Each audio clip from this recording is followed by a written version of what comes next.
दोस्तों, अगर आपको ये वीडियो पसंद आए तो इसे लाइक, शेयर और सब्सक्राइब ज़रूर करें। और अगर आप किसी ख़ास टॉपिक पर कोई ख़ास प्रोग्राम देखना चाहते हैं तो कमेंट बॉक्स में अपने विचार ज़रूर रखें। जुर्म का शामियाना खुद अपने घर में तान दिया, ये कैसे कैसे लोगों को मान और सम्मान दिया। हिंदुस्तान इस वक्त एक ऐसे दौर से गुजर रहा है जिसे देखकर पीड़ा भी होती है, दुख भी होता है और शर्म भी आती है। यहाँ पर जुल्म और अपराध करने वाले लोग हीरो बनकर घूम रहे हैं। उन्हें सत्ता अपने अपने तरीके से इस्तेमाल कर रही है। देश के भीतर ही ऐसा लग रहा है कोई नया देश खड़ा हो गया है। यूं तो इस तरह के किस्से हिंदुस्तान में पहले भी कई बार हो चुके हैं।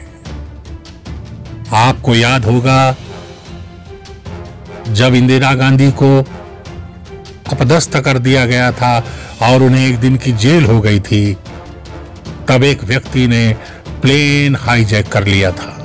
उस कांग्रेस समर्थक को बाद में कांग्रेस में बारुतबा एक बड़ा ओहदा दिया गया। इसी तरह नाथूराम गोडसे भी कई लोगों के आदर्श बने।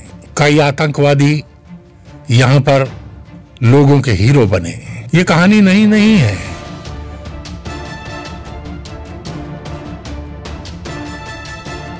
लेकिन आज हम जिस किस्से की बात कर रहे हैं वो किस्सा ना होकर एक फसाना बन गया है।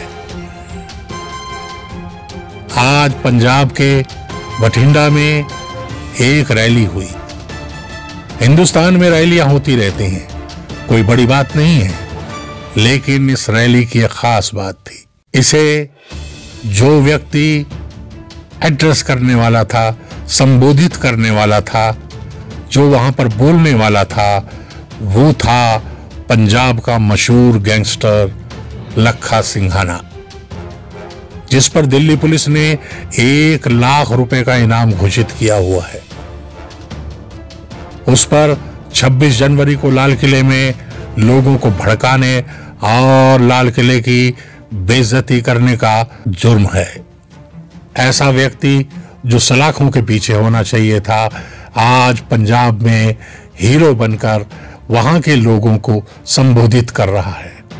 अब समझ में ये नहीं आता कि वहां पर जो भीड़ उमड़ी हुई है वो उससे क्या सीखेंगी, वो सीखना क्या चाहते हैं उससे। पंजाब का व्यवहार, वहां की सत्ता का व्यवहार केंद्र की सत्ता के साथ कुछ ऐसा है जैसे कि देश के भीतर ही एक नया देश खड़ा हो। और ये पिछले दिनों में उनका कोई पहला किस्सा नहीं है। उन्होंने उत्तर प्रदेश के मोस्ट वांटेड मुख्तार अंसारी को वहां महीनों से छुपाया हुआ है। कभी किसी बीमारी या किसी परेशानी या शारीरिक या मानसिक प्रताड़ना या डर या किसी भी तरह का बहाना बनाकर उन्हें पंजाब में छुपाया गया है। मुख्तार अंसारी एक खतरनाक अपराधी है। पंजाब गवर्नमेंट आखिर उसको छिपा क्यों रही है? उसे यूपी पुलिस के हवाले क्यों नहीं कर रही? जबकि यूपी पुलिस ने कई बार कोशिश की है कि मुख्तार अंसारी को वहां लौटा दिया जाए ताकि उस पर जो दर्जनों मुकदमे हैं वो शुरू किए जा सके, उसे सजा दिलाई जा सके। यूपी में मुख्तार अंसारी की संपत्ति को उधेड़ के रख दिया गया है, लेकिन अफसोस कि मुख्तार अंसारी को यूपी पुलिस आज तक यूपी में नहीं ला सकी।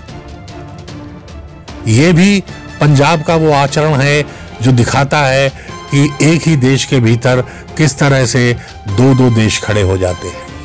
आने वाले वक्त में इसका खामियाजा पूरे मुल्क को भुगतना पड़ेगा। कल कोई भी राज्य उठकर इस तरह से विद्रोह कर सकता है, कोई भी राज्य अपनी मनमानी कर सकता है, एक राज्य दूसरे राज्य के गुंडों को पनाह दे सकता है।